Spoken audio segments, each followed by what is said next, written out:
গীতা পাঠ শ্রীমদ্ ভাগবত গীতা যথাযথ অধ্যায় 4 পেজ নাম্বার 216।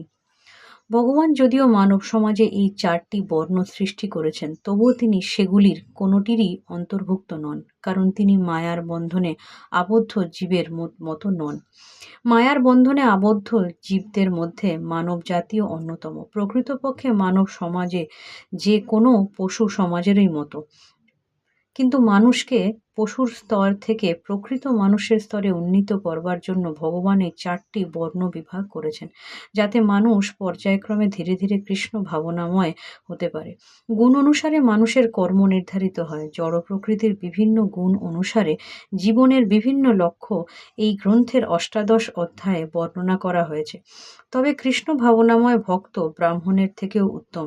যদিও গুণগতভাবে ব্রাহ্মণের ব্রহ্ম বা পরম সত্যের জ্ঞান সম্পন্ন হওয়া উচিত, কিন্তু তাদের মধ্যে অধিকাংশই ভগবান শ্রীকৃষ্ণের নির্বিশেষ ব্রহ্মজ্যোতির উপাসক।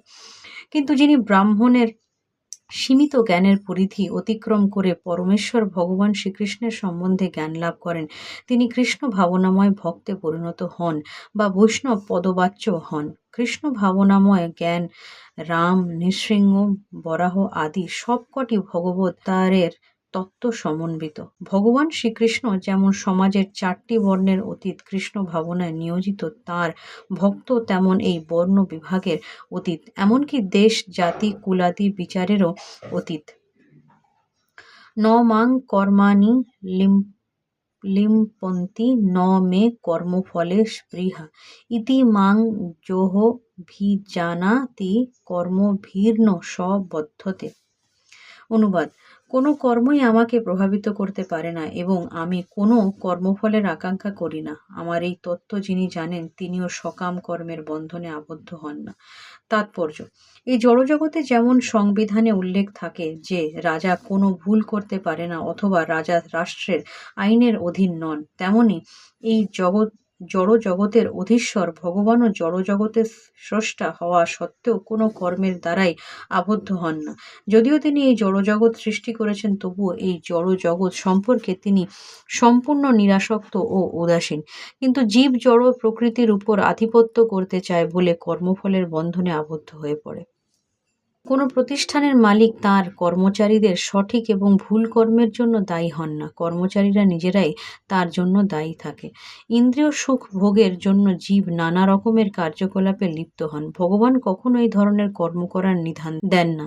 জীব আরও উন্নততর ইন্দ্রিয় সুখ ভোগ করবার জন্য এই জগতের কর্ম করে এবং মৃত্যুর পর স্বর্গসুখ ভোগ করার কামনা করে। ভগবান যেহেতু স্বয়ং সম্পূর্ণ, তাই তার তথাকথিত স্বর্গসুখের প্রতি কোনো রকম আকর্ষণ নেই। স্বর্গের দেবদেবীরা সকলেই ভগবানের সেবায় নিয়োজিত দাস দাসী। মালিক কর্মচারীদের মতো নিম্ন স্তরের সুখ ভোগ করতে কখনোই চায় না। ভগবানেরও তেমনি জড় সুখ ভোগ করার কোনো স্পৃহা নেই।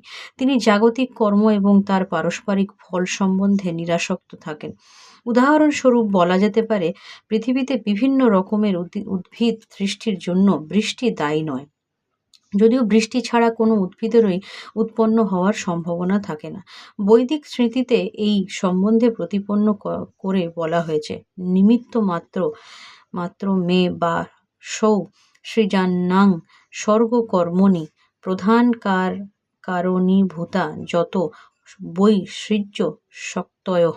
ভগবান এই জড় সৃষ্টির পরম কারণ। তার জড় প্রকৃতির হচ্ছে নিমিত্ত কারণ, যার মাধ্যমে জড় সৃষ্টি প্রতীয়মান হয়। সৃষ্ট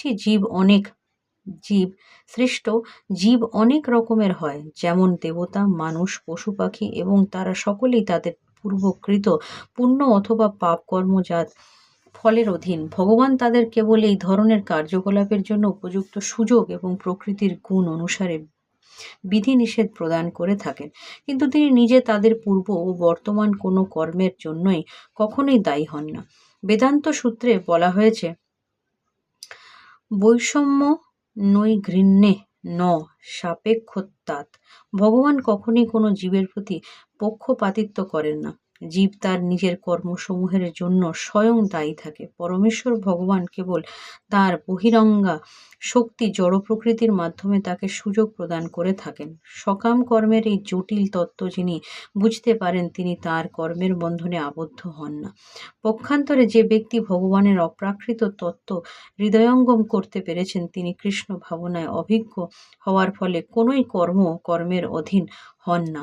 ভগবান অপ্রাকৃত তত্ত্ব বুঝতে না পেরে যে মনে করে ভগবানও সাধারণ বদ্ধ জীবের মতো কর্মের বন্ধনে আবদ্ধ, সে কর্মবন্ধনে আবদ্ধ হয়ে পড়ে। কিন্তু যিনি পরম তত্ত্বকে উপলব্ধি করতে পেরেছেন তিনি মুক্তাত্মা রূপে কৃষ্ণ ভাবনায় দৃঢ়চিত্ত হতে পারেন। আজ এখানেই শেষ করি, আবার কাল। ধন্যবাদ।